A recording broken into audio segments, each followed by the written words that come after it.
Dahulu kala, di sebuah desa kecil di Jawa Barat, hiduplah seorang wanita kaya raya bernama Nyai Endit.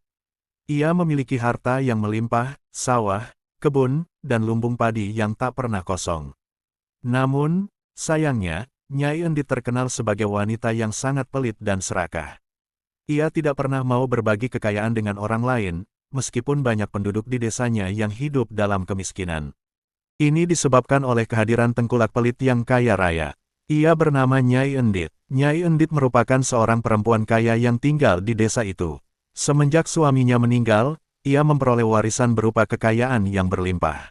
Sayangnya, hal tersebut malah membuat Nyai Endit menjadi kikir dan congkak. Nyai Endit terbiasa menekan para petani yang tinggal di desa tersebut. Ia seringkali memaksa para petani untuk menjual padinya dengan harga murah. Dan ketika persediaan beras masyarakat habis, mereka harus membeli dari Nyai Endit dengan harga yang melambung tinggi. Harta yang berlimpah hanya membuat Nyai Endit semakin pelit. Bukan hanya ia sering menekan warga desa, Nyai Endit bahkan tidak pernah mau membantu warga yang sedang kesulitan. Setiap kali warga datang meminta bantuan, Nyai Endit menolaknya dengan angkuh. Ini semua kan harta milikku, untuk apa juga aku membagikannya pada warga?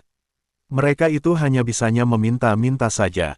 Seharusnya mereka bekerja lebih keras jika ingin kaya sepertiku, ungkap Nyai Endit. Nyai Endit lebih senang menghabiskan hartanya untuk mengadakan pesta di desa tersebut. Di tengah kemeriahan pesta, Nyai Endit terbiasa memamerkan harta kekayaannya pada rakyat setempat dengan sombong. Pesta yang dia adakan selalu saja mendatangkan perkara lebih besar bagi rakyat. Pesta Nyai Endit selalu membuat penduduk desa mulai kehabisan bahan makanan. Bahkan banyak yang sudah mulai menderita kelaparan. Sementara Nyai Endit selalu berpesta pora dengan makanan-makanan mewah di rumahnya. Aduh, persediaan beras kita sudah menipis. Sebentar lagi kita terpaksa harus membeli beras ke Nyai Endit, kata seorang warga kepada tetangganya. Harganya kini 5 kali lipat lebih mahal dibanding saat kita menjualnya dulu. Bagaimana ini? Balas warga lainnya. Padahal kita juga perlu membeli keperluan yang lain. Ya Tuhan, berilah kami keringanan atas beban yang kami pikul, ungkap yang lain. Di suatu hari yang sangat terik Nyai Endit kembali mengadakan pesta yang amat besar. Hal ini membuat warga setempat merasa khawatir akan persediaan beras mereka yang akan habis dan terik matahari penanda musim kemarau telah tiba. Di tengah meriahnya pesta yang diadakan Nyai Endit, dari kejauhan datanglah seorang pengemis tua. Ia memakai pakaian compang camping dan celana yang lusuh. Pengemis itu berjalan terbungkuk-bungkuk melewati rumah penduduk dengan tatapan iba dan menemui Nyai Endit di rumahnya.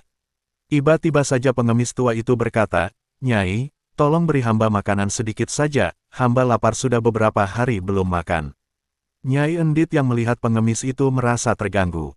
Ia pun berusaha memanggil penjaga untuk mengusir pengemis itu dari rumahnya. "Pergilah kau dari rumahku, pengemis kotor. Tidak lihat ya kamu aku sedang berpesta.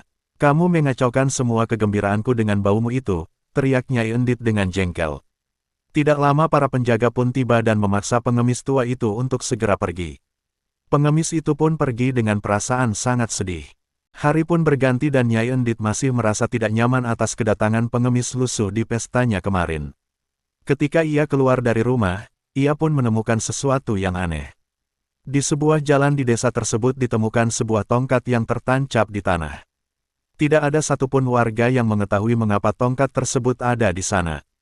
Lebih anehnya lagi tidak ada seorang pun yang berhasil mencabut tongkat tersebut, meskipun banyak warga yang telah mencoba menariknya beramai-ramai.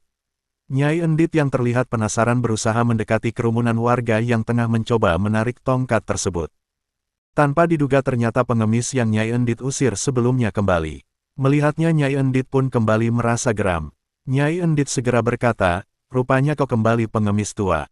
Jangan-jangan tongkat aneh yang tertancap di tanah ini itu akibat ulahmu. Cabut dan segera pergi dari sini." Pengemis tua itu melihat Nyai Endit dan ia pun mengabulkan permintaannya. Sang pengemis tua segera mencabut tongkat tersebut.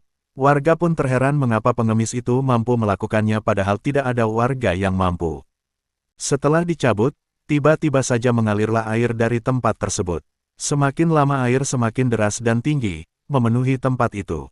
Karena takut tenggelam, para penduduk pun bergegas menyelamatkan diri mereka sendiri. Mereka mengungsi mencari tempat yang lebih aman. Berbeda dengan Nyai Endit yang enggan melepas hartanya. Meskipun air semakin bertambah tinggi, Nyai Endit tetap beridam di rumahnya yang penuh dengan harta dan perhiasan. Hingga akhirnya ia pun tenggelam bersama rumah dan isinya. Tempat tersebut berubah menjadi sebuah danau yang kemudian dinamakan Situ Bagendit. Situ artinya danau dan Bagendit berasal dari nama Nyai Endit. Menurut cerita, konon orang-orang percaya mereka melihat lintah yang sebesar kasur di dasar danau. Katanya itu merupakan penjelmaan sosok Nyai Endit yang tidak berhasil kabur dari jebakan air.